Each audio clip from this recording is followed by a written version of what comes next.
What's up everyone, Dylan here. I wanted to hop on for another episode of the weekly analysis video. With that said, we'll hop right into it. Today was relatively slow, which isn't too much of a surprise considering the London market was closed today. Usually that tends to coincide. Usually when the London market is closed, it tends to lead to lower volume in the United States markets. Despite today being relatively slow, this week still has the potential to be somewhat volatile, right? There are still some key events to look out for. Wednesday, 7.5% of the S&P and 14% of the NASDAQ reports earnings. The key event this week is NVIDIA earnings on Wednesday after the close. The other main event is PCE 8:30 a.m. on Friday. There are some other key events to look out for, but those are the main ones. We also have consumer confidence tomorrow at 10 a.m. We have jobless claims at 8:30 a.m. Thursday. And then we have consumer sentiment at 10 a.m. on Friday. And then next Monday, we also have Labor Day. So the stock market is closed on next Monday. So that's very important to note. Let's get into some key price action. Right, what's been going on. So Friday, SPX had its best day since May, and it was a very, very healthy and broad rally. What do I mean by that? 10 out of the 11 sectors of the S&P were green, and 85% of the index as a whole closed higher that day. So what happened? Right, Friday was the Jackson Hole conference, right, where Powell made it very, very clear that there was a high likelihood that the Fed was going to cut rates next month. So if we look at the Fed Watch tool, right, this website is going to be very, very, very important for the next 3 weeks. As of this moment, there's an 83.3% chance that the Fed cuts rates at the September 17th meeting. Okay? If that percentage, right, you see this percentage, if that decreases and goes like a decent chunk lower, that would act as a headwind for the overall market. Okay, let me rephrase that. If and when that percentage gets closer to 70, 60, 50%, that would be bearish for the overall market. Okay. The next 3 weeks are still filled with a lot of data that can change the trajectory of that percentage. If the percentage goes up, that would be a net positive for the market. If it goes down, it would be bearish, okay? So definitely keep an eye on this website. Go on Google and type in Fed Watch tool, and it's the first site you see. So again, the next 3 weeks are very, very important because if the chances of a cut decrease from now until September 17th, that would be a headwind for the market, okay? I'm not saying that this is the only thing that's going to influence the market over the next 3 weeks. All I'm saying is that it's very, very important, okay? So again, doesn't hurt to keep an eye on, okay? So let's talk about the price action leading into the Jackson Hole event, okay? On Thursday morning, I wrote that the path of least resistance was to the upside. The reason I said that was because of this, right? So you could see Thursday morning at 9:37 a.m. Eastern time, I said that the NASDAQ has gone down 5 consecutive days, which is the first time year to date, and it only happened twice in 2024. So it doesn't happen often. So the path of least resistance is higher for the time being, right? Based on pure probabilities, okay? That day ended up closing red again. So heading into Friday, the NASDAQ had gone down 6 consecutive days and the S&P down 5 consecutive days, right? What does that imply? That implies that a lot of people are leaning on the short side, right? Based on FOMO. They missed out on the downside move. They've been waiting months and months and months for a drop to occur, right? It's the stock market's imminent for a crash. It's too high.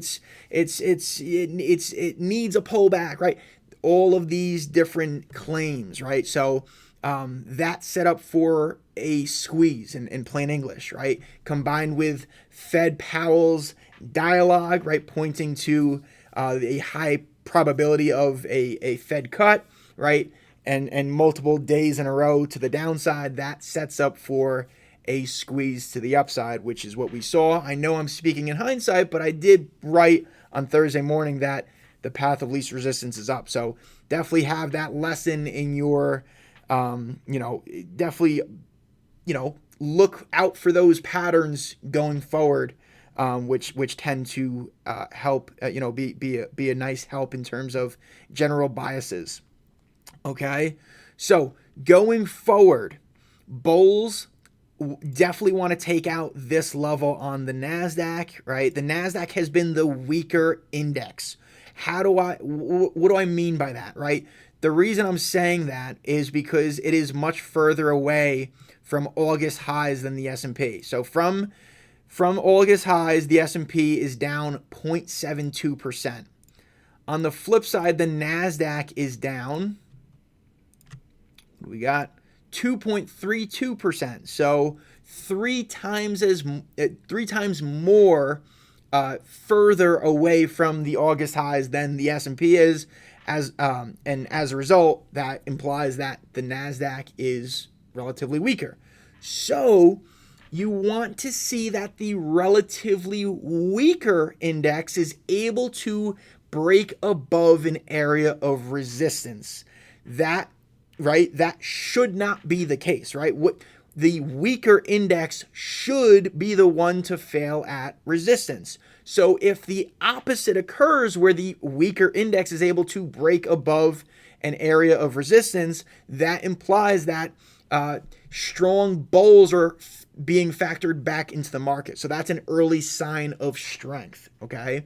If the NASDAQ continues to fail at that area, then the opposite would happen, where then bulls would, be a little bit more tired, right? The more and more they fail up there, and that would increase the likelihood that the bears will have moving price to the downside, okay? So very, very simply put, as long as the S&P stays above this basing period that was occurring before that massive rally on Friday, as long as price stays above that area, the bulls have control. I mean, that's the simplest I could put it, okay? So as long as the S&P stays above 64.05, call it, the bulls have control, right? If something like this occurs where price gets down there, breaks below that, but then recaptures back above that in a quick manner, that would be bullish still, okay? However, if price gets below there and stays below there, where rallies back into that get rejected, that would be perceived, in my opinion, as a failed breakout to the upside, aka a bearish piece of context, okay? So if and when the S&P gets down towards that 6,400 area, right? If that happens, best case scenario for bears would be the VIX back above 19. Okay? So there was a period of time where 18.95 to 19.05 acted as key support. So multiple instances of this, right, where that area on the spot VIX futures, which is the September contract, acted as support. Since breaking down on this day here, that area has now turned into resistance. So as long as price continues to fail there, the sentiment in the S&P will continue to be in buy the dip mode. And that's what I said right here, right? If VIX continues to fail at or near that area, bulls will have an easier job defending dips on ES.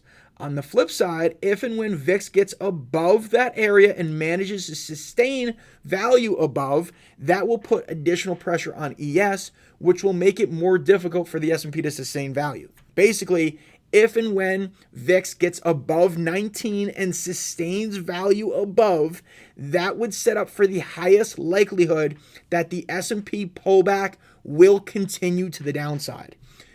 Until that happens, I would imagine that S&P pullbacks will be short-lived and that bulls will have an easier job defending those dips, okay? Very, very simply put. So if and when the S&P takes out that consolidation area around that 6405, let's just say it gets down to here, that's this area of recent support at 63.64.